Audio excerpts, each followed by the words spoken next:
Hello, future doctors. Myself Himanshu Bora, third year MBBS student at Jawaharlal Nehru medical college Ajmer. आज हमारे साथ है नीट 2019 के अंदर all India rank one Nalin Khandelwal. वो उनकी कंप्लीट स्ट्रेटेजी, लास्ट टाइम में क्या स्ट्रेटेजी रखनी है, या फिर बायो फिजिक्स केमिस्ट्री में कोई डाउट्स हो गए, पेपर अटेम्प्टिंग स्ट्रेटेजी हो गई, वो सब प्रॉपर डिस्कस करेंगे। तो Nalin Khandelwal boss, welcome to my channel. Hi Himanshu. Thank you यार, थैंक यू। बॉस, एक बार अपने आप को इंट्रोड्यूस कर दो। वैसे तो वो जरूरत नहीं है, लेकिन एक बार फिर भी आप हाँ, इंट्रोड्यूस कर दो। डेफिनेटली हाँ। हेलो यार, मेरा नाम नलिन है। वो तो वीडियो से अपेरेंट है एकदम ही। और मैं एमसी में पढ़ रहा हूँ अभी। 2019 बैच से हूँ। और मैंने नीट 2019 में 701 स्कोर किया था। तो और मेरी ऑल इंडिया रैंक वन थी NEET boss, subject 2019। Wise score बता दो एक बार। हाँ यार। तो यार मेरे बायो में 346 थे, फिजिक्स में 180 थे और केमिस्ट्री में 175 थे। अच्छा, फिजिक्स में 180 थे। हाँ यार। तो बॉस, फिजिक्स में 180 थे तो एक बार फिजिक्स से स्टार्ट करते हैं। बॉस, फिजिक्स हाँ नीट स्टूडेंट्स की फोबिया है, और हम बार बार बोल देते हैं कि बॉस बेसिक कॉन्सेप्ट पढ़ो, बेसिक कॉन्सेप्ट पढ़ो। पढ़ने के बाद भी क्वेश्चन सोल्व नहीं हो रहे। उसका एक राइट। प्रॉपर आप बॉस सॉल्यूशन बताओ कि क्वेश्चन सोल्व हो क्यों नहीं रहे। एक ग्राउंड प्रॉब्लम क्या है, रूट प्रॉब्लम क्या है जिससे क्वेश्चन सोल्व नहीं हो रहे। नीट स्टूडेंट के लिए सबसे बड़ी चीज ये, क्योंकि स्टूडेंट्स पहले सोच रहे 180 आउट ऑफ 180 लेके आए, जबकि उनके मार्क्स आ रहे 70। पहले 70 से 120 130 एक बेसिक लेवल पे कहाँ कैसे पहुंचे, वो थोड़ा बॉस राइट। बताओ आप। हाँ यार। तो यार मेरा भी पेन पॉइंट जो था फिजिक्स ही था। सबसे ज्यादा प्रॉब्लम फिजिक्स में आती थी मेरे को। ये स्कोर से लग नहीं रहा है ऐसा, पर सबसे ज्यादा प्रॉब्लम फिजिक्स में आती थी। सबसे ज्यादा मतलब स्कोर 120 से नीचे ही आता था पूरे 11th में। और 12th में आते आते भी मतलब बाद में थोड़ा थोड़ा धीरे बढ़ने लगा था। तो हम्म। प्रॉब्लम क्या है ना यार, हम सब लोग ही रटने की तरफ जाते हैं। मतलब मैं भी रटने की तरफ ही जाता हूँ।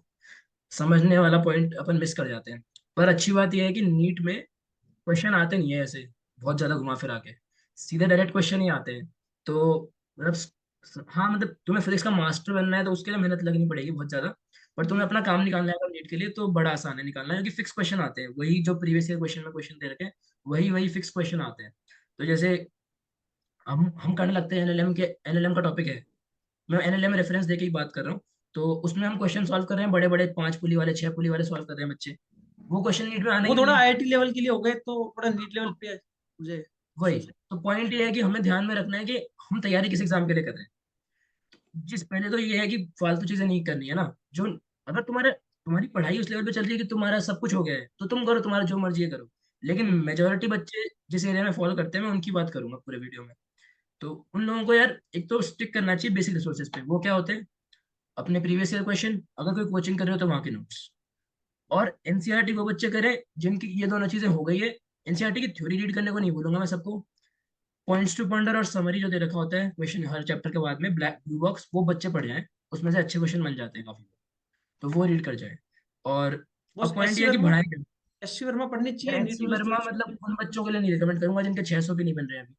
जिन बच्चों का स्कोर ऐसा है कि मतलब फिजिक्स में ये सब क्लैरिटी है, मतलब कोचिंग के मॉड्यूल के प्रीवियस क्वेश्चन सॉल्व कर रखे हैं, नोट्स अच्छे से तैयार कर रखे हैं, और बच्ची भी एक्सरसाइज मॉड्यूल में दे रखी है वो सॉल्व कर रखी है। आप थोड़े ये सब कर रखा कॉन्सेप्ट है। को और बिल्ड करना चाहते हैं तो फिजिक्स वर्मा पढ़, वो एससी वर्मा पढ़ सकते हैं। हाँ, पर यार मैं वही कहूंगा, मैं उन बच्चों को नहीं रिकमेंड करूंगा ये किताब, क्योंकि मैं खुद के एक्सपीरियंस से बता रहा हूँ। मतलब मैं अगर उनकी जगह पे होता और मुझे तू एनसीआर में पढ़ा देता 11th में, तो मैं नहीं समझ पाता उस किताब को। मतलब रीड कर लेता मैं उससे, और उससे कुछ वैल्यू नहीं ऐड कर पाता, क्योंकि मेरे को मुझे पता ही नहीं है कि करना क्या है उसका। मैं बस उसको रीड करके छोड़ देता। तो हम्म। पहले मैं मेरे जो एकदम बेसिक लेवल क्वेश्चन है वो सॉल्व करता।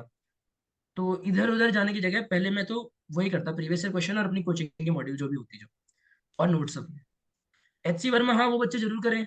बहुत अच्छी किताब है यार, जो करते हैं वो तो यही बताते हैं कि 600 का ऊपर स्कोर आ रहा है, अगर तुम्हारा सब कुछ कवर्ड है तो करो। मैंने पढ़ी थी 12th में थोड़ी बहुत। पर हाँ, मैं ऐसे हर बच्चों को रिकमेंड नहीं करूंगा ये किताब, क्योंकि उसमें मिक्स क्वेश्चंस भी रहते हैं ना। सब थोड़े लेंदी क्वेश्चंस भी रहते हैं, लेंदी क्वेश्चन अपने आते धीरे ही धीरे नहीं। डिफिकल्टी नीट लेवल में बढ़ती जाती है। नीट में डायरेक्ट फॉर्मूला बेस्ड क्वेश्चन आएंगे। हम्म। मतलब ऐसे क्वेश्चन आते हैं बल्कि कि तुम्हें कभी कभी तो सॉल्व भी नहीं करवाते। अगर आंसर आया है तुम्हारा A/B × D, तो ऑप्शन में ये लिखा होगा A/B × D, B to D. Value भी नहीं डलवाते आधी बार तो।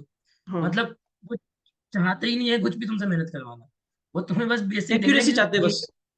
बस ये वेरिएबल है, हाँ ये वेरिएबल है क्वेश्चन में, इस वेरिएबल से जोड़ के क्या फॉर्मूला बन रहा है बता दो।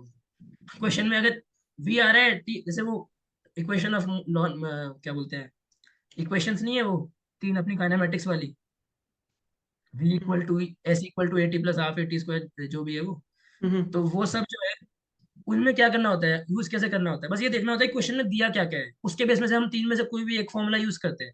तो नीट में इसी तरह के क्वेश्चन आने वाले हैं। तो अब करना क्या चाहिए, सब जिन बच्चों ने पहले नोट्स पढ़ लिए हैं अपने कोचिंग के, वो अब लगाओ प्रीवियस ईयर क्वेश्चन सबसे पहले थ्योरी तो इसके लगभग ऊपर। वो सबने पढ़ रखी है, तो उनको स्टार्टिंग अब प्रीवियस ईयर क्वेश्चन से करनी चाहिए सबसे पहले।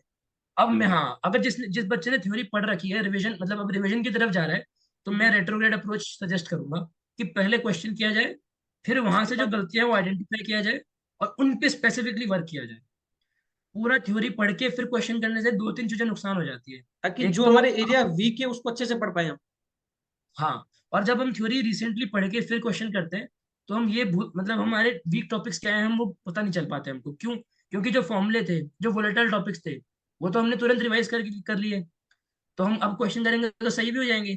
पर हम्म, यही क्वेश्चन जब 3 महीने बाद 2 महीने बाद कोई टेस्ट में आएगा, तो हम सोचेंगे कि यार जब घर पे करता हूँ, रूम पे मॉड्यूल सॉल्व करता हूँ, सारे क्वेश्चन हो जाते हो हैं, जाते एग्जाम में जब नहीं होते। आता हूँ तो नहीं होते। क्योंकि तुम इमीडिएटली रिवाइज करके जाते हो। इसलिए पहले क्वेश्चंस करो, वहां पे आइडेंटिफाई करो मिस्टेक्स क्या है, और फिर थ्योरी पर जाओ। अब इसमें भी थोड़ा फिल्टर कर सकते हो। जैसे मान लो तुम 60 क्वेश्चन कर रहे हो, हम्म, और तुम्हारे 60 में से 30 क्वेश्चन गलत हो गए, 30 सही हुए, तो मतलब यार तुम्हारा टॉपिक अच्छा खासा, मतलब अभी वीकनेस अच्छी खासी है तुम्हारे टॉपिक में, तुम्हें ढंग से पढ़ने की जरूरत है।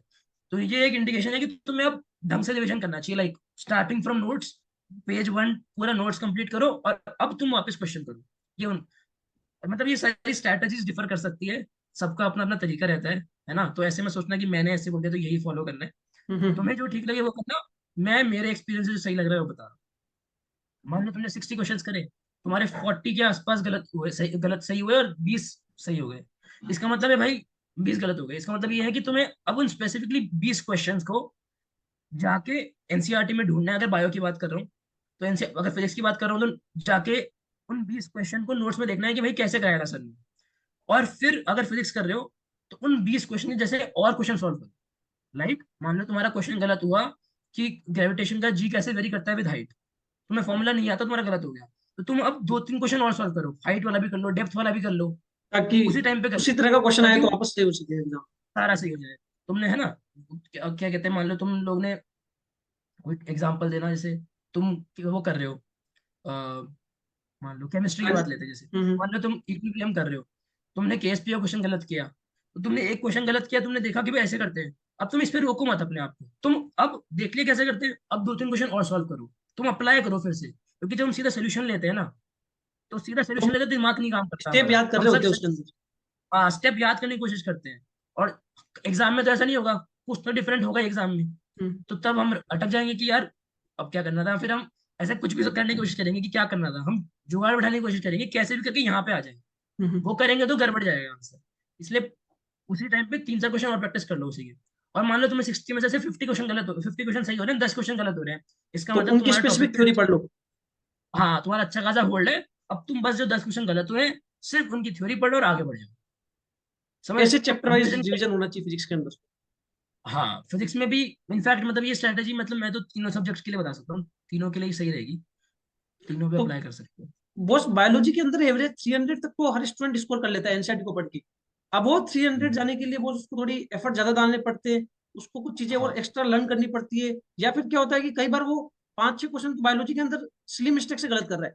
सिली मिस्टेक हाँ मतलब करेक्ट इनकरेक्ट हो गए, डायग्राम्स की लेबलिंग वो वहां जाके भूल गया, या फिर समरी अच्छे से नहीं पढ़ के गया, मतलब उसको बेसिक थ्योरी तो आती है लेकिन कुछ यस। मिस्टेक के कारण 300 तक ही आ रहे या 280 तक ही स्कोर हो रहे। तो वो उसको थोड़ा बढ़ा के 340 तक कैसे लेके जाए। तो यार है ना, हम सब लोग कहते हैं कि हमने एनसीईआरटी पढ़नी चाहिए, एनसीईआरटी पढ़नी चाहिए, फिर हम बहुत बच्चे ये भी होंगे सर हमने एनसीईआरटी पढ़ ली अच्छे से, हाँ वो सब। लेकिन है ना, तुम जिस तरीके से पढ़ रहे हो वहीं पर थोड़ी प्रॉब्लम है। तुम अपन क्या है, पैसिव रीड करते हैं, बुक खोली और रीड करते रहते हैं, तो हमें सब कुछ समझ में आता होता है, पर एग्जाम में वही जब लाइन आएगी उठ के तो कंफ्यूज हो जाएंगे कि अच्छा नॉट था कि नहीं था, अच्छा इसके लिए था कि उस, ये कंफ्यूजन हो जाएगा।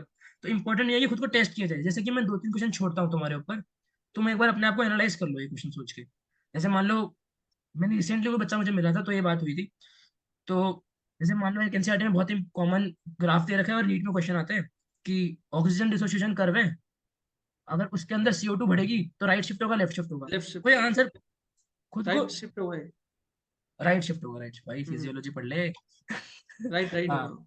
राइट शिफ्ट होगा, राइट शिफ्ट होगा। तो हम्म, पॉइंट ये है कि ये क्वेश्चन है, अब तुमने मैंने पूछा, अब तुमने गलत कर दिया, बता दिया गलती से मान लो, तो ये क्वेश्चन एनसीईआरटी से था ना, कहीं बाहर से तो नहीं था। बाहर और से तुमने, नहीं। तुम्हें लगता है तुमने पढ़ लिया। क्वेश्चन है, मान लो कैलोट्रोपिस में कौन सी फेलोटैक्सी होती है, वो होती है ना कुछ, वो हम्म, किस में होती है, कि बताओ क्रॉसिंग ओवर कौन से फेज में होती है मियोसिस के, पैकिटीन, जैगिटीन, कोचिन, बेकाइटिन जाइगोटीन। काफी बार नीट में आया वो। हाँ, अब काफी बार आया हुआ क्वेश्चन है।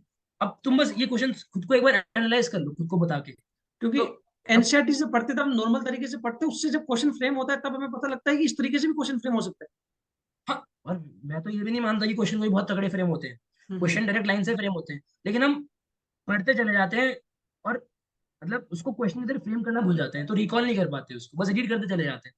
तो इंपॉर्टेंट एक तो ये है कि खुद को पता लगाना है कि कहाँ क्या चीजें कैसे पढ़नी है एनसीईआरटी, है ना। तो जब पढ़ रहे हो तो कोशिश करो कि तुमने प्रीवियस ईयर क्वेश्चन कर ही लिया अब तक, तुम्हें आइडिया है कि क्वेश्चन कैसे पूछे जाते हैं, तो पढ़ते पढ़ते थोड़ा क्वेश्चन फ्रेम करते करते पढ़ो खुद से, तो याद ज्यादा रहेगा, लंबे टाइम तक रिटेन रहने वाली है।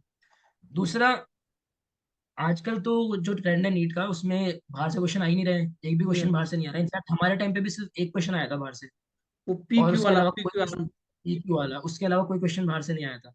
तो अभी भी नहीं आ रहा कोई बाहर से, तो मैं तो बिल्कुल अभी भी भी रिकमेंड बच्चे क्या करूंगा। कर रहे हैं जो ट्वेल्थ क्लास में है, वो अभी भी जो नोट्स का पढ़ रहे हैं, क्यों पढ़ रहे हैं? क्योंकि जैसे कोई एलन आकाश, इनकी जो टेस्ट सीरीज देते हैं उसमें आउट ऑफ एनसीईआरटी अभी भी क्वेश्चन पूछे जाने हैं। हाँ हाँ, तो उसके अंदर उनको सही बिल्कुल। करने के लिए वो आउट ऑफ एनसीईआरटी पढ़ रहे हैं, तो उनको क्या अप्रोच करे, फिर वो क्या करे? देखो, जो बच्चा 11th या 12th में मतलब बिगिनिंग फेज में है, उसको मैं नहीं कहूंगा कि तुम नोट्स पढ़ना छोड़ दो, अगर किसी कोचिंग में पढ़ रहे हो तो मैं ये नहीं कहूंगा छोड़ दो। पहली प्रायोरिटी रखो अपनी एनसीईआरटी पढ़ना, वही तुम्हारी प्रायोरिटी है, उसी से तुम्हारे नीट में नंबर आने वाले हैं।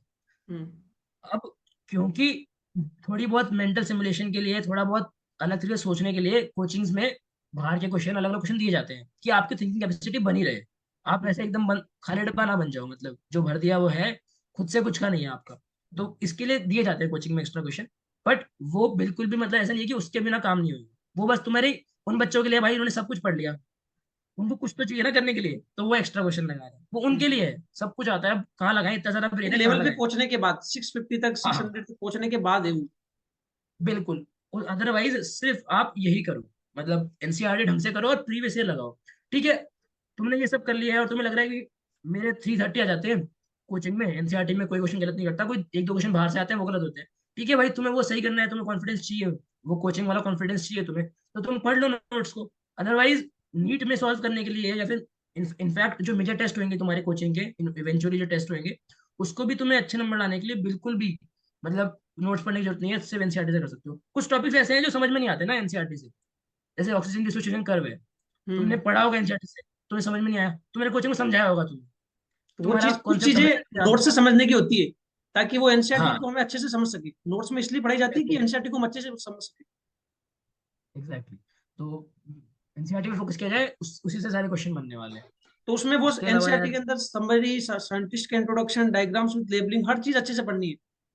हाँ मतलब एक बार रीड तो कर लेनी चाहिए। उसके अलावा साइंटिस्ट तो ज्यादा है नहीं, एक दे रखा है शायद बायोमोलिक्यूल से पहले और एक इकोलॉजी से पहले।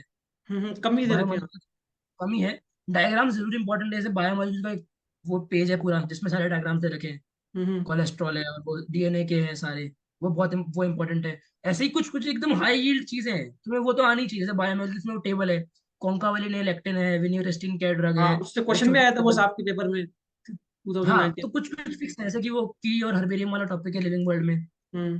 वो एक लास्ट पैराग्राफ है। तो तुम, उससे यू कैन क्वेश्चन नॉट मिल जाता afford to skip these things, तुम्हें हाँ मतलब तुम्हें बाद में इतना गिल्ट आएगा ना खुद के ऊपर कि भाई मैं बस एक बार देख लेता, बस एक दो घंटा दे लेता, उधर लाइन पढ़ लेता, मेरे एग्जाम में सही हो जाता। तो जो मतलब जितनी बेवकूफी लगेगी ना तुम्हें, अगर तुम नीट के पेपर में चले गए और तुम ऐसे क्वेश्चन गलत करके आ गए जो एनसीईआरटी में दे रखे थे, बस तुमने पढ़े नहीं, बस मतलब फिर तो यार 5 मिनट भी दे देता सीरियस तो भी सही हो पेपर है, जाता वो क्वेश्चन। तो भी सही हो जाता। तो कितना आसान है ना नंबर बढ़ाना यहाँ पे बायो में, तो हम्म। बायो में सबसे इजी है नंबर बढ़ाना। 330 के लिए करने के लिए पेपर प्रैक्टिस करो, घर पे जब क्वेश्चन सॉल्व करते हो तो टाइमर लगा के करो, है ना। जब मान लो प्रीवियस ईयर कर रहे हो 60 क्वेश्चन है, टाइमर लगा लो, 20 मिनट्स और 25 मिनट्स का टाइमर लगा लो, ठीक है, और सॉल्व करो। और उसके अलावा सारे क्वेश्चन एक साथ ऐसे मत करना कि एक क्वेश्चन किया फिर आंसर चेक कर रहे हैं, उससे फ्लो टूट जाता है। और हम्म। है ना, तुम खुद को बेवकूफ बनाने लगते हो कि हाँ अच्छा 2 है, हाँ मैंने 2 ही सोचा था, मैंने, तुमने 3 हाँ। मारा, तुमने सोचा 2, अरे हाँ हाँ 2 ही सोचा था, सही था सही था। तो खुद को बेवकूफ बनाते हैं फिर।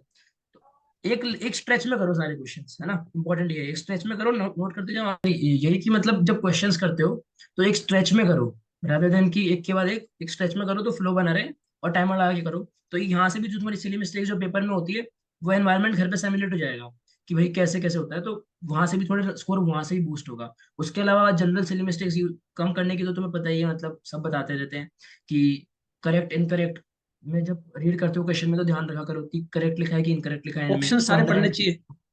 ऑप्शन सारे पढ़ने चाहिए। एक मतलब एक तो, और एक चलो एक दो चीज ये है कि ऑप्शन में अगर बोथ 1 और 2 है तो उसको रीड करो ढंग से। हम्म। फिजिक्स में अगर हो तो सेंटीमीटर और मीटर, पहला तुम्हारा आंसर आया 100 सेंटीमीटर, ऑप्शन में पहला दे रखा है मतलब 100 मीटर, तो तुम जल्दीबाजी में यूनिट में मत गलत यूनिट कर देना। चेंज, हाँ। केमिस्ट्री में तुम्हारा आंसर माइनस में आ रहा है, तुमने प्लस वाला टिक कर दिया, वहां पे गलत हो जाता है। पूछा है पीएच, तुमने पीओएच का, तुम्हारा पीएच आया 4, तुमने पीओएच 10 टिक कर दिया, मतलब हाँ, क्योंकि फॉर्मूले में पीओएच तुम्हारे, तुमने फॉर्मूले में पीओएच याद किया था, क्वेश्चन ने पूछा पीएच है, पीएच तुम्हारा से गलत हो गया। तो कई के बार है वो के क्वेश्चन में भी OH की कंसंट्रेशन दे होती है, हम H+ की मान लेते हैं। एच प्लस की मान लेते हैं। तो ये बेसिक बेसिक मिस्टेक्स हैं, ये नहीं करनी है। उसके अलावा एक चीज ये रहती है कि क्या बता रहा था मैं, बायोलॉजी में सिली अच्छा, मिस्टेक्स की बात कर रहा था, सिली सिली मिस्टेक्स की मिस्टेक। बात कर रहा था। हाँ, एक ये क्वेश्चन आता है जैसे मेरा जो गलत हुआ था नीट में, कि पहले क्वेश्चन दे रखा होगा which of the following is correct, फिर 4 स्टेटमेंट दे रखे होंगे, और फिर से 4 ऑप्शन दे रखे होंगे कि पहले हाँ, 4 स्टेटमेंट दे वन देंगे एंड टू, एबीसी, 2 and 1 वो 1 उनके एंड 2। नीचे लिख रखे होंगे। हाँ, 1 एंड 2। तो अपन क्या करते हैं, एबीसीडी को ही मान के उसी में भर देते हैं, फिर पता चलता है अरे यार ये तो नीचे भी गलत भर ऑप्शन है। दिया। और जैसे एक ओएमआर में फिलिंग में हो जाती है मिस्टेक, कि हम जब तो वो एक OMR फिलिंग की क्वेश्चन, मिस्टेक को कैसे कम करें? मतलब बबलिंग मिस्टेक हाँ तो यार होती है जैसे, एग्जाम में। बिल्कुल बिल्कुल। तो जैसे ये हम मान लो क्वेश्चन कर रहे हैं और हमने एक क्वेश्चन छोड़ा, तो ये ध्यान में रखना है कि जब अगर क्वेश्चन छोड़ा है तो भाई एकदम लाइन ऐसे मैच करते हैं कि 81 किया है, 82 छोड़ा है, तो 83 में बढ़ना है, 83 वाला पर 82 में नहीं जाए। तो जब भी छोड़ रहे हो तो एक्स्ट्रा कॉशियस रहना है कि ये क्वेश्चन छोड़ रहा हूँ, तो लाइन एकदम मैच करके फिर 83 में स्टार्ट करो, फिर से धीरे पढ़ो, धीरे बढ़नी वरना चाहिए तुमने OMR आराम से। आराम से तो बोलना आसान है अभी, वहां पे तो आराम से हो नहीं पाती है। हाँ। लेकिन पॉइंट ये है कि, हाँ, पॉइंट ये है कि जब क्वेश्चन छोड़ रहे हो तो थोड़ा ज्यादा कॉशियस रहो कि तुम्हें एक लाइन स्किप करनी है, वो ध्यान में रखना है ना, हम्म। तो करना पूरा ऑर्डर खराब हो जाएगा। एक बेसिक, एक वो लोग फिंगरप्रिंट लेने आते हैं वो लोग वहां पे मेन एग्जाम में, तुम्हारे आते हैं कि मुझे कोविड का पता नहीं क्या हुआ नहीं था, आए आते थे हैं, हाँ। तुम्हारे? हाँ, तो वो इंक लग जाती है हाथ पे, तो उसका भी ध्यान रखना होता है, गलती से वो इंक OMR में नहीं कहीं, लग जाए वो। उससे बहुत सारे क्वेश्चन गलत हो सकते हैं। तो एक बार अगर तो वो इंक आ भी जाए तो कोई नहीं, कपड़ों पे लगा लो, टेबल पे लगा दो, कहीं लगा दो, मतलब हाँ, तुम्हें तो मतलब। भाई हम्म। पॉइंट ये है कि पेपर में नहीं लगनी चाहिए, तो ये ध्यान में रखना है तुम्हें। उसके अलावा ओएमआर फिलिंग में तुम्हारी स्ट्रैटेजी एक फिक्स होगी, इतने टाइम से तुम कर रहे हो तो तुम्हें पता होगा कि तुम कैसे भरते हो। कुछ लोग हम्म। होते हैं जो एंड में भरते हैं, कुछ लोग साथ साथ में चैप्टर सब्जेक्ट वाइज भर देते हैं, कुछ लोग हर क्वेश्चन साथ में भरते हैं। तो तुम अपनी स्ट्रैटेजी बनाओ यार अपने हिसाब से। वो अभी तुम्हारा एक्सपेरिमेंट दो तीन करने घंटे हैं, चाहिए अलग अलग मॉक टेस्ट में, किस किस तरह फिट हो रहा है। अभी कर लो जितने एक्सपेरिमेंट करने हैं। हम्म। मतलब ऐसा नहीं हो कि अभी तक तो एग्जाम में तो मैं पहले पहले सारे साथ में भरता था और नीट में जाके मैंने सारे एंड में भरने चालू कर दिए। हम्म। तो एंड डे में एक्सपेरिमेंट मत करो, एंड डे में कुछ बच्चे एक्सपेरिमेंट करते हैं। अभी तक तो बायो करता था सबसे पहले, एग्जाम में लगा फिजिक्स कर लेता हूँ, फिर वहां पे टाइम टाइम फिक्स। वो, तो हाँ। भाई ये सारे काम नहीं करने। तो जो करने पहले से एक बार ट्रायल रखो, एग्जाम में जाके नहीं करना है अपन को, वो ट्रायल वाला नहीं है, ट्रायल के लिए मॉक टेस्ट है। मॉक टेस्ट का नाम ही मॉक टेस्ट इसलिए है ना कि टेस्ट को हम्म। सिमुलेट कर, वहां पे जाके तो मेन एग्जाम है, वहां पे नहीं करनी है सब चीजें, वहां पे फिक्स स्ट्रेटेजी लेके जाओ अपनी एक। उसके अलावा ओएमआर में रिड्यूस करने के लिए तो घर पे प्रैक्टिस करते रहो यार, ओएमआर की रेगुलरली भरने की, ये सारी अपनी मिस्टेक्स स्ट्रेटेजी। होती है। वो सब इंडिविजुअल, हम केमिस्ट्री की बात करें, जैसे केमिस्ट्री में बहुत हम इनऑर्गेनिक, ऑर्गेनिक और फिजिकल, तीनों को बहुत हाँ डिफरेंट स्ट्रेटेजी होती है तीनों को पढ़ने की। क्योंकि बिल्कुल यार। फिजिक्स होती है वो फिजिकल की तरह होती है, बिल्कुल फिजिकल केमिस्ट्री की तरह। हाँ ऑर्गेनिक केमिस्ट्री में वो दोनों कॉन्सेप्ट लगते हैं, कॉन्सेप्ट प्लस थ्योरी भी। और हाँ इनऑर्गेनिक थोड़ा रटने के अकॉर्डिंग आती है, मतलब बायोलॉजी की तरह। हाँ। तो बस इनऑर्गेनिक में क्या होता है कि थ्योरी होती है बिल्कुल, तो इनऑर्गेनिक के क्वेश्चन बहुत आसानी से गलत हो जाते हैं। मतलब उनको थोड़ा सा अच्छे से पढ़ ले अपन तो भी सही हो सकते हो। लेकिन कई बार राइट थोड़ा सा बेसिक कॉन्सेप्ट वीक होने के कारण इनऑर्गेनिक के क्वेश्चन गलत हो जाते हैं। राइट। तो उसमें वो देखो थोड़ा कैसे अवॉइड करे गलती को। हाँ, तो यार मैं तो ये सजेस्ट करूंगा कि इसे इनऑर्गेनिक कर रहे हो तो इनऑर्गेनिक के जो 12th वाले चैप्टर्स हैं, जैसे कि तुम्हारा वो inorganic polymer, D block, F block, hydrogen, S block, P block, ये हम्म। चैप्टर्स जो हैं, इनको सीधा एनसीईआरटी से पढ़ने की जगह पहले एक बार इनके प्रीवियस ईयर क्वेश्चन को देख लिया जाए। तुमने रिवाइज कर रखा है तो भी, नहीं कर रखा है तो भी, जिसको हम्म। जिसने रिवाइज एक बार पढ़ रखा है, रिवीजन कर रहे हो, उसको तो मैं ये सजेस्ट करूंगा कि हर बार रेट्रोग्रेड अप्रोच से करो, पहले क्वेश्चन उसके करो थ्रू फिर थ्योरी थ्योरी। पे जाओ। हम्म। उसको तो मैं हर बार, पर जिसका ऐसा है कि नहीं मैं तैयारी इतनी है नहीं, मैं कुछ भी नहीं कर पाऊंगा, ब्लैंक हो जाऊंगा, तो भी हम्म। कोई बात नहीं, एक बार क्वेश्चन देखोगे पूछते क्या है, और फिर थ्योरी पे जाओ, ताकि तुम अब जब थ्योरी पढ़ोगे ना तो तुम डिफरेंशियल वेटेज दे पाओगे। वरना पूरे चैप्टर को सेम पेज पे पढ़ोगे। अब तुम्हें पता होगा कि भाई ये पूछते हैं तो तुम उसमें ज्यादा वेटेज दोगे। तो पहले एक बार क्वेश्चन देख लो कि पूछते किस तरह के क्वेश्चन है, और फिर एनसीईआरटी पढ़ लो उन टॉपिक्स की। तो इनऑर्गेनिक में तो यार जैसे कोई एनसीईआरटी क्वेश्चन के। अटेम्प्ट कर रहे हैं, उनका आयोनाइजेशन एनर्जी गलत हो रहा है तो आयोनाइजेशन एनर्जी पढ़ ली। बाकी चैप्टर को जब पढ़ेंगे हाँ तो रेडियस को भी साथ पढ़ रहे हैं, आयोनाइजेशन एनर्जी को भी पढ़ रहे हैं, बॉन्ड ऑर्डर भी साथ पढ़ रहे हैं, तब पता नहीं लग रहा हमें कि हमारी वीक क्या है। बिल्कुल बिल्कुल। अब ऐसे कुछ बेसिक बेसिक क्वेश्चंस हैं, निकल रिफाइनिंग, क्या निकल रिफाइनिंग के लिए कौन सा मेथड यूज करते हैं, हाँ, मॉन्स ये प्रोसेस है मोस्ट इसका। प्रोसेस वगैरह। तो हाँ, तो अब ये फिक्स फिक्स क्वेश्चन पूछते हैं वो लोग हर साल। तो ऐसे क्वेश्चन जो हमेशा आते हैं वो प्रीवियस ईयर में तुम्हें पता चल जाएंगे, अब तुम फोकस कर पाओगे उसके ऊपर, है ना। तो यहाँ ध्यान देना चाहिए ऑर्गेनिक में। और मेटलर्जी वगैरह अच्छे से पढ़नी चाहिए, मतलब एनसीईआरटी से। हाँ यार, ढंग से पढ़नी चाहिए, क्वेश्चन करके फिर ढंग से पढ़नी चाहिए। ये सब चीजें बिल्कुल मिस करने लायक टॉपिक नहीं है, इनमें तो बहुत स्कोरिंग टॉपिक्स है ये। पढ़ जाओगे और मतलब कुछ सोचना नहीं है, आता है तो आता है, नहीं आता तो नहीं आता वाले टॉपिक्स हैं। और फिजिकल जैसे तूने कह दिया यार, फिजिकल के फिजिक्स जैसा है, प्रैक्टिस करनी है। तो मेरे को फिजिक्स में, प्रैक्टिस स्टार्ट मेरे को नीट के पीवाईक्यू से करनी है। नीट के पीवाई क्वेश्चन पूछते ही नहीं है उसके बाहर से भाई। केएसपी का क्वेश्चन हर साल आ रहा है तो आ ही रहा है। मतलब आ गए। कैसे करना है तुम्हें आना चाहिए, तुम रट के मत जाना कि 4S क्यूब आना चाहिए कि 16S, जो भी आता है वो आना जैसे चाहिए, कि सॉलिड स्टेट मल्टीपल में मत। डेंसिटी का क्वेश्चन हर बार आता है। हाँ वो क्वेश्चन आते हैं तो कुछ नहीं करना है, प्रीवियस ईयर प्रैक्टिस करो ढंग से। वो जो 40-50 क्वेश्चन है उनको ढंग से सॉल्व करो। कैसे करते हैं तुम्हें समझ में आना चाहिए, कैसे सॉल्व कर रहे हो और क्या क्वेश्चन है, वही आएंगे। मतलब एकदम वही क्वेश्चन आने वाले हैं, कुछ नहीं अलग पूछने वाले। तो फिजिकल में तो सिर्फ प्रीवियस ईयर क्वेश्चन पे फोकस करा जाए ढंग से। और मतलब वही है कि अगर तुम्हें नहीं आता है, तुमने सोल्यूशन उठा लिया कहीं से बाहर से, तो फिर सिर्फ उसको बंद नहीं करना है कि हाँ समझ में आ गया। अगर कहीं से सोल्यूशन उठा रहे हो मतलब वापस क्वेश्चन प्रैक्टिस करो, मतलब वो उसको क्वेश्चन फिर से उसी की लगाना तरह है एक एक बार। क्वेश्चन और करना चाहिए वापस। एक क्वेश्चन और करना है, जिसका सोल्यूशन उठाया है पीछे आंसर की से उठाया है, उसको उसके बलबूते पे एग्जाम में नहीं जाना है। वो तुम गड़बड़ करके आओगे, तुम क्योंकि रट हम्म। के बैठे हो उस चीज को। तुम्हें समझ में तो आई नहीं, अभी स्टेप रट लिया तुम, तो उसी क्वेश्चन और प्रैक्टिस कर लिए। और जहां तक ऑर्गेनिक की बात है यार, ऑर्गेनिक में नीट में क्वेश्चन, आधे क्वेश्चन तो तुम ऐसे ही कर दोगे एलिमिनेशन मेथड्स, कि रिएक्शन में दे रखा है क्लोरीन और तुम्हारा बेंजीन, और ऑप्शन में OH लगा रखा है। तो हाँ, भाई ऐसे कुछ कुछ, ये तुम्हें सब में ही देखना है, पूरे पेपर में ऑप्शन एलिमिनेशन से क्वेश्चन आने चाहिए तुम्हें। काफी कि क्वेश्चन तुम्हें सॉल्व नहीं भी रहते आता, ऑप्शन एलिमिनेशन से बहुत क्वेश्चन सॉल्व हो जाते हैं। जैसे वो मैच द कॉलम में भी होते हैं कि एक का एक हैं, एक मैच आ मिलाते गया, ही पूरा सीक्वेंस बेच हो सारे हो जाता गए। है। तो उस तरीके से ऑप्शन एलिमिनेशन आना चाहिए। हाँ ये तो नहीं है, ये तो मुझे पता है, क्योंकि तुम गैस भी मार रहे हो अगर, तो चार की जगह कम से कम अगर दो ऑप्शन एलिमिनेट कर दोगे तो 50% में ज्यादा प्रोबेबिलिटी है ना, मतलब वहां तो ट्वेंटी फाइव सही होने परसेंट की। प्रोबेबिलिटी, वन या 1/2 प्रोबेबिलिटी है। तो ऑप्शन एलिमिनेशन करना आना चाहिए। क्या बात कर रहे थे अपन, भूल गया। ये ऑप्शन, उस ऑप्शन को कैसे एलिमिनेट करें मतलब। हाँ ऑर्गेनिक केमिस्ट्री, हाँ राइट, ऑप्शन हम्म। ऑर्गेनिक केमिस्ट्री की बात। तो यार फिक्स फिक्स क्वेश्चन आते हैं, जैसे अभी हमने बात की थी। वैसे मान लो वुड्स रिएक्शन है, वो अब एनसीईआरटी में दे रखा है कि RX+C दिया Cl क्या बनेगा, RR बनेगा। तो तुम्हें हम्म। ये समझ में आना चाहिए कि एक अगर एक रिएक्टेंट कार्बन में आइटम मतलब का प्रोडक्ट में मॉलिक्यूल डबल रहता हो है, जाता है कार्बन। डबल हो जाएंगे। तो ऐसे इतना इतना ही कॉन्सेप्ट पता होना चाहिए। इतना मतलब भी जरूरत नहीं है कि। आपको बेसिक रिएक्शन सारे पता होने चाहिए कि बेसिक रिएक्शन से प्रोडक्ट किस तरीके से बनता है, कि किसमें डबल होता है, बिल्कुल कौन सा रिएजेंट है, टेम्परेचर चेंज करने में क्या चेंजेस आ जाते हैं, बजाय हर रिएक्शन की मैकेनिज्म। काफी स्टूडेंट क्या करते हैं, होपमान ब्रोमाइड का पूरा मैकेनिज्म याद कर लिया, लेकिन उनको ये नहीं पता कि प्रोडक्ट क्या बनेगा। उससे क्या है कि करना जब क्या है, क्वेश्चन हाँ। आता है तो वो मैकेनिज्म याद करते रहते हो, टाइम वेस्ट करते हैं। उसके बजाय उनको ये पता हाँ हो तो पहले कि प्रोडक्ट क्या बनता है किस रिएजेंट के साथ। यार, हाँ पॉइंट क्या है ना, इंपॉर्टेंट ये है कि हम बात उन लोगों की कर रहे हैं जिनकी अभी तैयार, मतलब जिनका स्कोर ऐसे 400-600 के बीच चल रहा है। हाँ, अब उन्हीं वो की बच्चे बात जो करनी है। मान लो आपका स्कोर अगर 650+ चल रहा है, आपको सब कुछ क्लैरिटी है आपको, तो आप हो सकता है आपकी अलग अप्रोच हो। लेकिन हम मेजोरिटी बच्चों की बात करें तो उनके लिए यार ये अप्रोच सही है कि क्वेश्चन ज्यादा सही हो आपकी। हम लोग को, देखो हमारा टारगेट एग्जाम निकालना है, हम्म। हमारा टारगेट अभी जिनके ये। नंबर 400 450 आ रहा है उनको तो ये अप्रोच ही माननी चाहिए। अब जिसके स्कोर ही हाँ 650 आ रहा है उनको जैसे एससी वर्मा सोल्व कर सकते हैं, उनके लिए मैकेनिज्म याद होना चाहिए, उनके लिए एनसीईआरटी के बिल्कुल बिल्कुल। आउटसाइड चीजें पढ़ सकते हैं। तो ये जो चीजें हैं वो 650 अबव वाले स्टूडेंट्स के लिए। बाकी जो अंडर 400 500 के आसपास है उनको तो ये अप्रोच रखनी चाहिए, बेसिक बेसिक चीजें सारी क्लियर करें, पहले सिलेक्शन एश्योर करें अपना। बिल्कुल यार। तो ऑर्गेनिक के लिए अब जैसे मैं ये कमेंट करूंगा कि एनसीईआरटी, अगर देखो यार नोट्स नहीं है तुम्हारे पास कोचिंग के, तो एनसीईआरटी सर मेरे हिसाब से तो अच्छी बात, मैंने पढ़ी थी 12th की जब, तो मेरे को तो ठीक लगी थी काफी। मतलब हाँ, उसके बेस पे एनसीईआरटी। काफी सारे क्वेश्चन हो जाएंगे तुम्हारे ऑलमोस्ट। तो वो कर सकते हो। और अगर तुम्हारे नोट्स अच्छे हैं, तुम्हें लगता है मैंने नोट्स एक बार पढ़ रखे हैं, मुझे वहां से समझ में आता है, तो पहले नोट्स पढ़ो और फिर पीवाईक्यू लगाओ। सब में सेम ही अप्रोच है यार, ऐसा कुछ बहुत डिफरेंट है नहीं, वही अप्रोच है। एनसी बस बायो में एनसीईआरटी आ जाती है और इनऑर्गेनिक में एनसीईआरटी आ जाती है। उसके अलावा हर जगह सिमिलर ही अप्रोच है कि अपने हम नोट काफी करो और स्टूडेंट्स को बार बार बोल रहे हैं नीट के प्रीवियस ईयर क्वेश्चन सोल्व करो, लेकिन उन्हें लग रहा है कि प्रीवियस ईयर क्वेश्चन की कोई इंपॉर्टेंस नहीं है, पहले जो आ गए वो आ गए, अब नहीं आएंगे। जबकि ऑल इंडिया नहीं रैंक भाई। 1 जो नलिन खंडेलवाल बोस है वो खुद बोल रहे हैं कि प्रीवियस ईयर क्वेश्चन की काफी इंपॉर्टेंस है, फिर भी स्टूडेंट्स नहीं यार मान वो रहे तो, मतलब।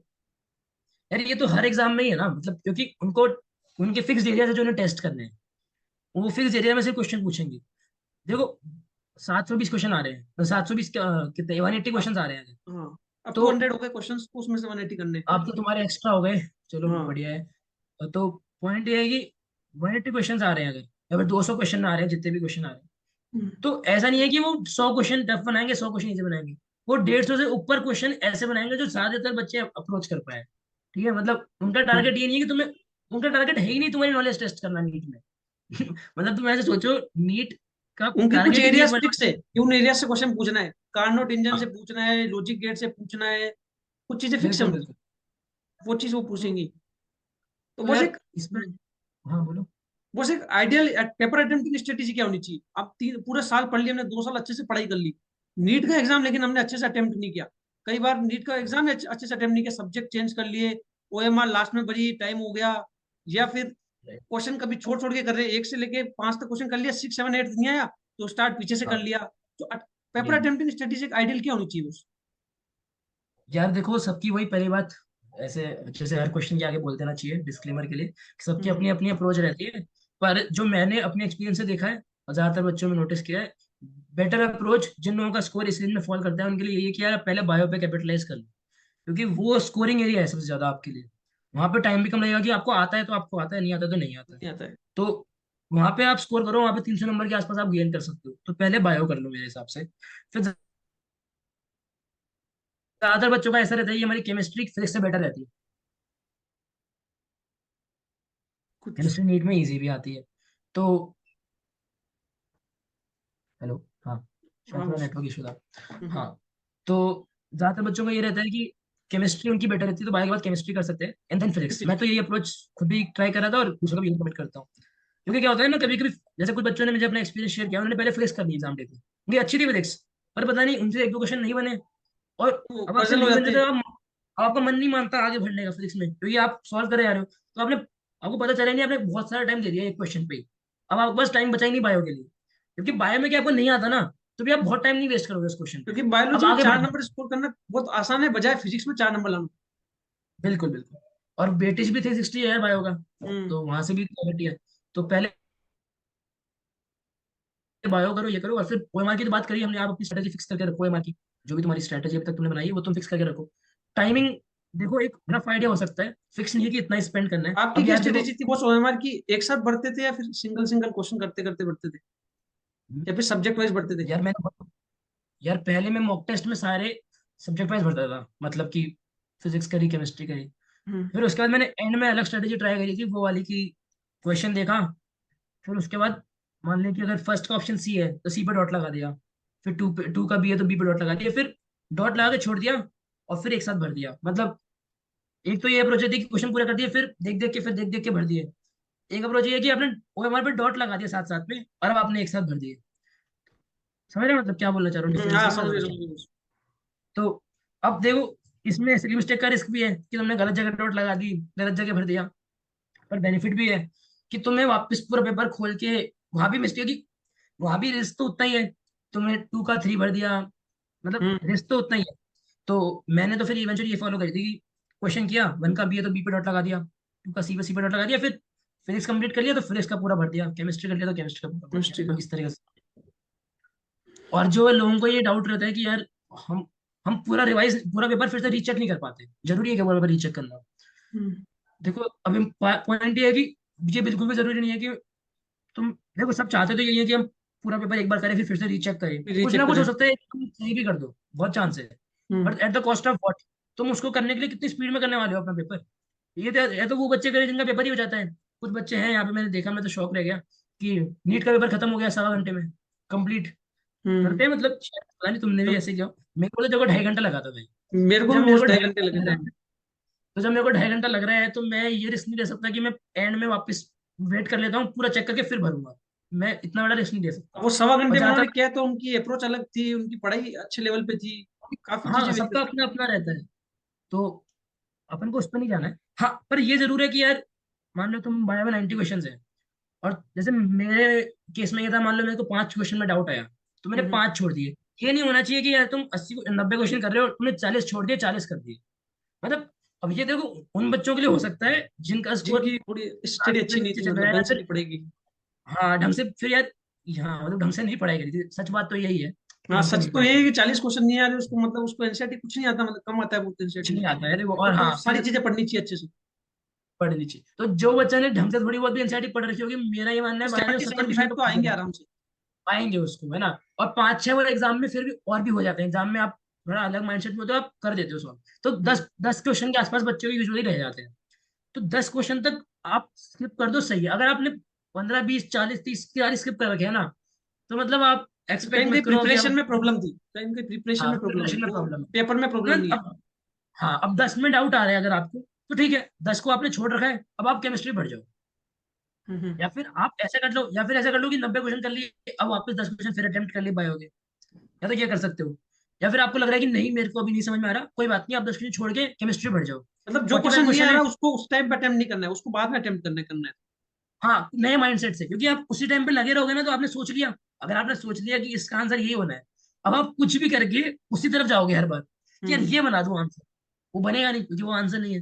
तो थोड़ी हम्म। देर बाद आओगे ना एक फ्रेश अप्रोच से, शायद तुम सोचोगे अरे हाँ यार, इसमें तो ये सोचना, मतलब फिर तुम्हें रियलाइज होगा अरे ये तो हो गया इजी था क्वेश्चन। तो एक गैप के बाद आओगे तो वो बेटर रहता है। और यार ये है कि अगर तुम्हें लग रहा है कोई भी क्वेश्चन पे तुम क्वेश्चन सॉल्व कर रहे हो और तुम्हें लग रहा है भाई 1.5 मिनट लग रहा है, 1 मिनट से ऊपर लग रहा है, अब उसको मत करो, अब उसको आगे बढ़ जाओ क्वेश्चन को उसको छोड़ छोड़ो, के। उस क्वेश्चन की बजाय और क्वेश्चन तो गलत हो छोड़ो अब, जाएंगे। पहले जब रीड करो ना तब ढंग से रीड करो, काफी जल्दीबाजी में बने स्टूडेंट्स क्वेश्चन। छोड़ ही नहीं पाते, मतलब उनको ये लगता है कि ये क्वेश्चन में 4 नंबर चले जाएंगे, उस 4 नंबर की जगह वो नहीं, 40 नंबर का नुकसान कर छोड़ो, देंगे आगे।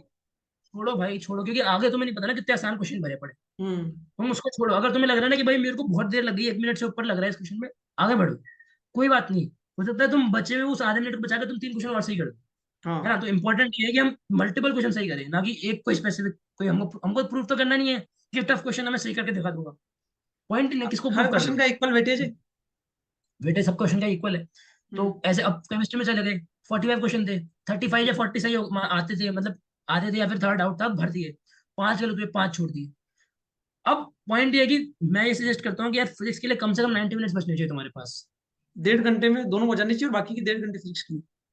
हाँ, अब मतलब तुम अब अगर तुम्हारे अभी नहीं हो रहे हैं, तुम घबराओ मत, मान लो तुम्हें लग रहा है कि यार अभी तो मेरे को 1 घंटा लग जाता है बायो करने में, तो कोई प्रॉब्लम नहीं है, उसी उसको के लिए थोड़ा तो तुम। रिड्यूस करें, इसको 45 मिनट्स तक लेके हाँ आए।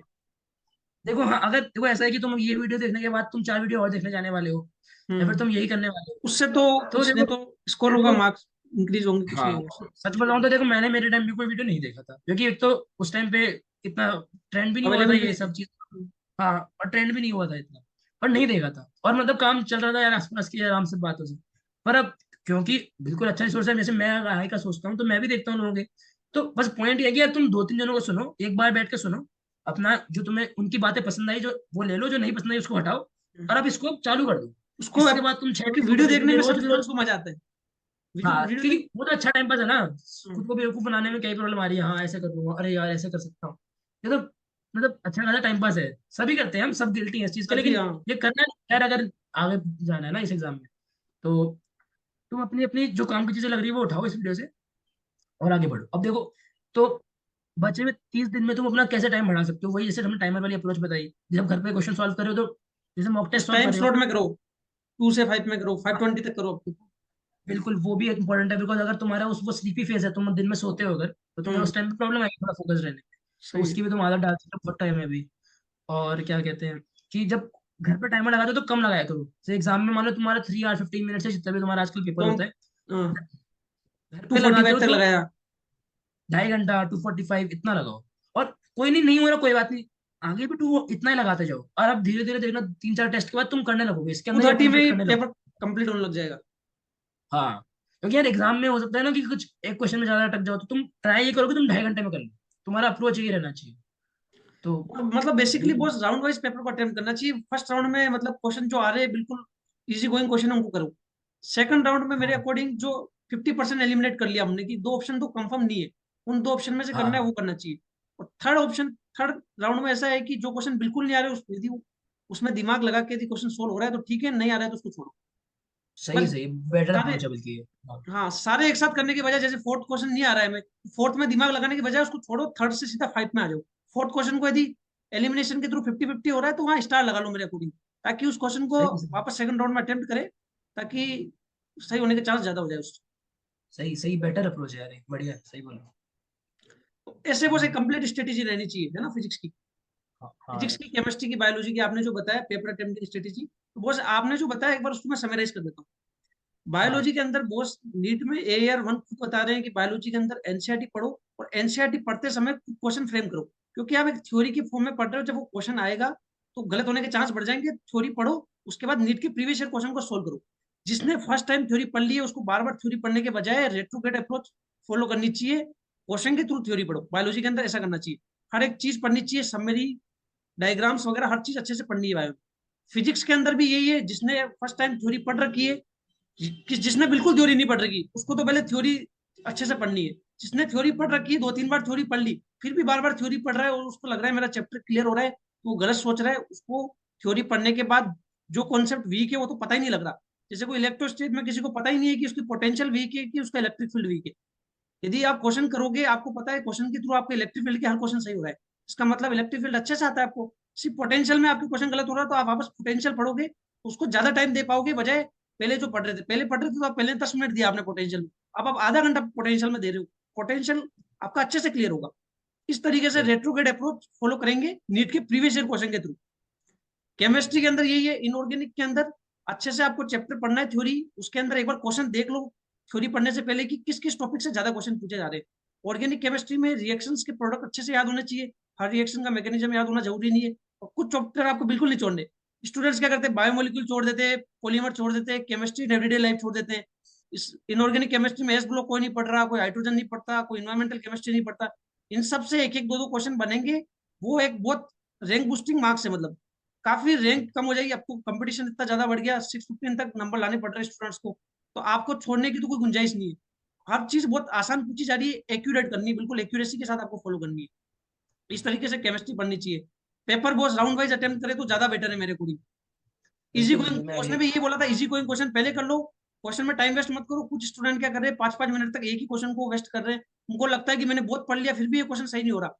कई बार ऐसा होता है बॉस कि हमारा अंदर से मानता ही नहीं है, हमने पोटेंशियल अच्छे से पढ़ लिया, वो पोटेंशियल क्वेश्चन नहीं हो रहा हमसे, तो हम सोचते हैं कि क्यों, मैंने इतना पढ़ा है तो उसको तो सही करना ही है।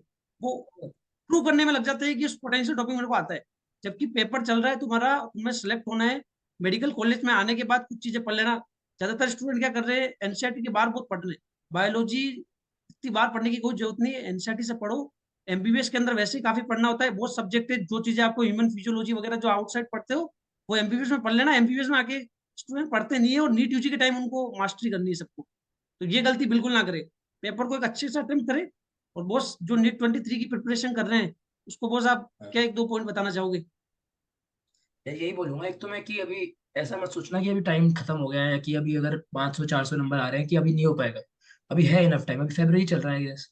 हम्म। तो अभी हमारा एग्जाम मई में है ना, शायद मई में है ये हाँ, डेट। मई में 7 मई को। हाँ तो यार 3 महीने हैं मानो तुम। 3 महीने तो बहुत इनफ है यार। मतलब मैंने बहुत एग्जांपल्स देखे जिनके 2 3 महीने में 400 से 650 उन्होंने स्कोर किया एग्जाम में जाके, क्योंकि पॉसिबल भी है ना, लॉजिकल बात है, हमने पॉसिबल देख तो लिया है कि अपने आप को इम्प्रूव कि करे। बायो में तुम कितना आराम से नंबर बढ़ा सकते हो, केमिस्ट्री फिजिक्स में तुम बस प्रीवियस ईयर के नंबर बढ़ा सकते हो। तो अभी है टाइम।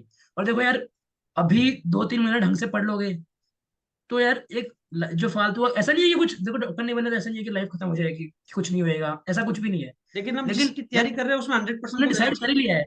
हम्म। हाँ, तुमने डिसाइड कर ही लिया है तो ढंग से क्यों ना करो यार, ढंग से करो ना फिर, अपना हम्म। बेस्ट देके करो इसके अंदर। और पॉसिबल भी है ना। तो इसको इतनी आसानी से इस चीज को जाने मत दो, फिर तुम बाद में बैठ कर रहोगे सब लोग कि यार अपन सभी करते हैं, हम भी करते हैं यहाँ पे कॉलेज में कि यार ये कर लेते वो कर लेते, कि यार ये जरा सा पढ़ लेता, थोड़ा सा और पढ़ लेता, ये चीज तो मैं करता ही रहता बाद में भी, चल ये तो हमेशा ही कर सकता हूँ, हम्म। थोड़ा सा टाइम दे देता। बहुत भी नहीं, ऐसा और भी नहीं है कि इंजॉयमेंट उसमें करना सब। है तो बस एमबीबीएस बहुत लंबी ड्यूरेशन होती है, उसमें कर सकता है बच्चा चाहे तो। हाँ, और मैं तो ये भी नहीं कहूंगा कि यार एंजॉयमेंट नहीं कर सकते। बहुत टाइम है यार तुम्हारे पास, पूरा पूरा दिन रहता है, ठीक है। हम्म। तुम पूरे दिन में 4 5 घंटे भी ढंग से पढ़ लिया ना भाई, नहीं चाहिए। और तुम घंटे हिसाब से नहीं, टॉपिक कवर करो, मतलब तुम टॉपिक डिसाइड कर लिया करो दिन में कि 3 4 टॉपिक कवर करने हैं।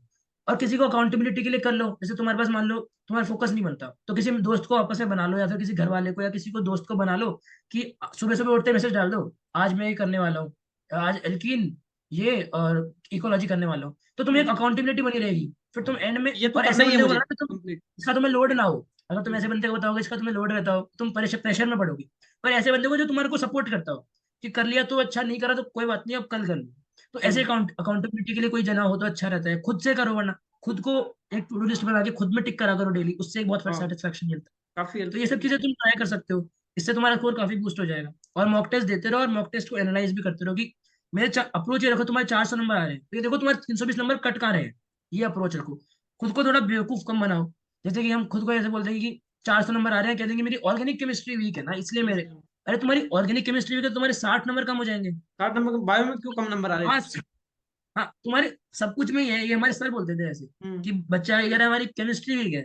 अरे पर तुम्हारे बायो में भी तो 150 नंबर है। तुम्हारा हाँ, ओवरऑल ही वीक है, तुम खुद को बेवकूफ मत बनाओ अभी, पर आराम से तुम कर सकते हो इम्प्रूव यहाँ पे, है ना। तो यही बोलूंगा यार कि अभी है अच्छा सारा टाइम, कर लो तीन ढंग महीने से। अच्छे से पढ़ लो, फिर जो भी मजे करने हैं वो थोड़ा एमबीबीएस में कर लेना। एमबीबीएस में भी पढ़ना तो पड़ेगा, लेकिन थोड़ा फ्रीडम मिल जाएगी एमबीबीएस में, जो करना है वो कर सकते बिल्कुल बिल्कुल यार, काफी फ्रीडम है, सही है। और अभी भी मतलब रिलैक्स करो यार, शाम को थोड़ा बहुत तुम एक शेड्यूल बना के रखो। जब तक शेड्यूल होता है ना एक, तो बंदा हे वह नहीं आता। मतलब कि अगर ब्रेक 1 घंटे का है तो बंदे का ब्रेक 4 घंटे का नहीं होगा। शेड्यूल होगा तो आधे घंटे से 1 घंटे का हो जाएगा, फिर 1 घंटे से 4 घंटे का ब्रेक नहीं होगा। हैं। तो एक शेड्यूल रखो यार एक अपने पास, जिससे तुम या थोड़ा फिर भी लाइन पे सात रहो। आठ घंटे पढ़ लो, उसके बाद थोड़ा एंजॉय कर सकता है। ऐसा नहीं कि पूरे दिन ही पढ़ना है अभी भी। मतलब हाँ ठीक है, मैं तो ये कहूंगा, इनफैक्ट मैं तो घंटों पे जा ही नहीं रहा, मैं तो कह रहा हूँ टॉपिक्स कवर करो तुम। हम्म। घंटे तुम्हारी मर्जी, तुम 4 घंटे में करते हो तुम 4 घंटे में करो, तुम 10 घंटे में करते हो 10 घंटे में करो। तुम टॉपिक्स कवर होने चाहिए तुम्हारे। और तुम बीच बीच में ब्रेक लो ना यार, आराम से 1 घंटा पढ़े, 15 मिनट आधा घंटा ब्रेक लिया, फिर कुछ कर लिया। 2-3 सेशन में पढ़ लो, 1.5-1.5 घंटे के सेशन में पढ़ लो, आधे आधे घंटे सेशन में पढ़ लो। मतलब पर कम से कम मैं मानूंगा 1 घंटा तो कम से कम सिटिंग दो। आधे आधे घंटे में उठोगे तो फिर फ्लो नहीं बन पाएगा। तो हम्म। 1-1.5 घंटा कम से कम बैठो। थोड़ा बहुत अगर तुम्हें फोन वोन का इशू रहता है कि यार फोन से डिस्ट्रैक्ट हो जाते हैं, जैसे मान ले मेरे बस पास ये फोन पड़ा है डिस्ट्रैक्शन का यार। बताओ, बस डिस्ट्रैक्शन थोड़ा इस टाइम पे कैसे अवॉइड करें? यार ये जैसे मैं बैठा हूँ, मेरे से भी कोई सेम हालत होती है, तुझे तो पता ही होगा, अपने अपन गूगल हाँ। खोलते हैं और क्या यूट्यूब खोला और कहाँ पहुंच गए। तो एक तो ये जब पढ़ रहे हो यार, तो थोड़ा सा डेटा, अपना मोबाइल डाटा या वाईफाई ऑफ रखो, नोटिफिकेशन ऑफ रखो अपने। हम्म। एक फोन को फेस डाउन रखो, ऐसे रखने की जगह ऐसे रखो फेस डाउन। हम्म। तो या फिर अपने हाइंड साइड से हटा के रखो। हाइंड साइड क्या बोल रहा हूँ यार, जोरदार। अपनी साइड से हटा के रखो, जैसे तुम पढ़ रहे हो विजुअल फील्ड से बाहर रखो। मतलब कि तुमको फोन दिखता रहेगा तो तुम्हारा मन भी करेगा लेने का, तो तुम अपना फोन कहीं भी रख दो, जैसे कि अपने तकिए के नीचे रख दिया, बस दिखे नहीं। वो भी बहुत इफेक्टिव तरीका है कि दिख नहीं रहा ना तो भी बार बार मन नहीं करता, पढ़ रहे हो। वरना क्या होता है, बाकी बार बार पढ़ रहे मोबाइल हैं, में देखते हैं और व्हाट्सएप मैसेज क्या है, इंस्टाग्राम पे एक देख बार लेते हैं, से ऐसे चालू हो देख जाता लेते है। तो जब देखो 1.5 घंटा पढ़ रहे हो ना, 1.5 घंटा नोटिफिकेशन ऑफ रखो। फिर 15 मिनट का ब्रेक लिया, ऑन कर लो, 15 मिनट जो रिप्लाई विप्लाई करने, बातचीत करनी, कुछ देखना है देखा। उस 15 मिनट को ब्रेक को बता के रखो कि 15 मिनट का ही करूंगा। क्योंकि देखो तुम दिन दिन में, तुम फिर रात को एक सेटिस्फेक्शन साथ सोओगे, वरना तुम रात को मजे भी कर लोगे, तुम पूरा दिन बैठ के स्क्रॉल भी कर लोगे, शॉर्ट्स रील्स देख लोगे। पर तुम्हें उस टाइम तो ठीक भी लगेगा, फिर तुम सोचोगे यार मैंने किया क्या पूरा दिन। हैं। हाँ, गिल्ट हो जाएगा, एक बहुत मतलब गिल्ट रहता है कुछ। मतलब ठीक है ना यार, तुम 3-4 घंटे दिन में ढंग से पढ़ लोगे, तुम फिर तुम रिलैक्स भी करोगे, तुम बिना गिल्ट के रिलैक्स करोगे कि हम्म। भाई पढ़ लिया, अब रिलैक्स करो। तो ये फोन का थोड़ा सा ये ध्यान रखो। और यार हो सके तो मतलब कोशिश तो मतलब यही करो कि यार हाइड कर दो ऐप्स को, थोड़े दिन के लिए अनइंस्टॉल कर दो। एक मेरा तीन फ्रेंड महीने की सजेस्ट बात कर है रहा अभी। था। हाँ तो मतलब यही कर सकते हैं यार कि अनइंस्टॉल कर दो थोड़े दिन के लिए। या फिर अगर यूज करना ही पड़ता है, जैसे आजकल करना ही पड़ता है, ऑनलाइन पे सब कुछ रिसोर्सेज ऑनलाइन ही है। तो कुछ अगर कुछ लैपटॉप पे करते हो तो कुछ एक्सटेंशन है यूट्यूब के लिए। जैसे कि हम्म। क्या है एक्सटेंशन, एक वो एक्सटेंशन ऐसा है कि उसमें रिकमेंडेशन आना बंद हो जाएंगे। तो सिर्फ तुम्हें जो सर्च करोगे सिर्फ वही वीडियो मिलेगा, रिकमेंडेशन नहीं दिखेंगे फालतू में। हम्म। तो वो चीजें तुम यूज कर लो। इंस्टाग्राम यूज करते हो ज्यादा, तो मेरा एक फ्रेंड यूज कर रहा है वो, तो क्रोम पे यूज करो। धीरे धीरे कट करो। एक बार में बंद कर दोगे ना तो फिर रिबाउंड होएगा बंदा वाला। अगर बहुत हम्म। ज्यादा यूज करते हो तो क्या करो, ऐप कम इंस्टॉल कर करो दो, धीरे क्रोम पे धीरे। यूज करो। कोई 4 घंटे यूज कर रहा है हाँ तो उसको 2 घंटे करो, उसको फिर हाँ। 1 घंटा करो, तो फिर 30 मिनट्स करो। बिल्कुल, कोई बता रहा था मुझे क्रोम पे यूज करते हो तो आप स्क्रोल उतना फ्लूइड वे में नहीं कर पाते, तो हाँ, तुम्हारा मन धीरे नहीं धीरे करेगा होता है नहीं उसमें। करने का। हाँ तो वो भी तुम्हारा कि यार मजा ही नहीं आ रहा। तो ऐसे तुम धीरे धीरे कट करो, और फिर धीरे धीरे कुछ दिन के लिए अनइंस्टॉल कर दो यार, एक बार के लिए थोड़ा अच्छा है, सोशल मीडिया डिटॉक्स भी हो जाएगा। वही थोड़ा टाइम भी मिल जाएगा तुम्हें। और हम्म। बाद में तो फिर कर ही सकते हो यार हमेशा। तो ये है। Boss, thank you so much, आपने अपना एक प्रीशियस टाइम दिया, मतलब अच्छे से कोई गाइड किया प्रीशियस आपने नहीं है नीट भाई। स्टूडेंट्स को। बॉस, थैंक यू अभी यार, बोला थैंक ना, यू। आजाद मेडिकल कॉलेज में फाइनल ईयर एमपी स्टूडेंट है। हो जाएंगे एग्जाम हो गए फाइनल ईयर बॉस भी हो आपके? जाएंगे।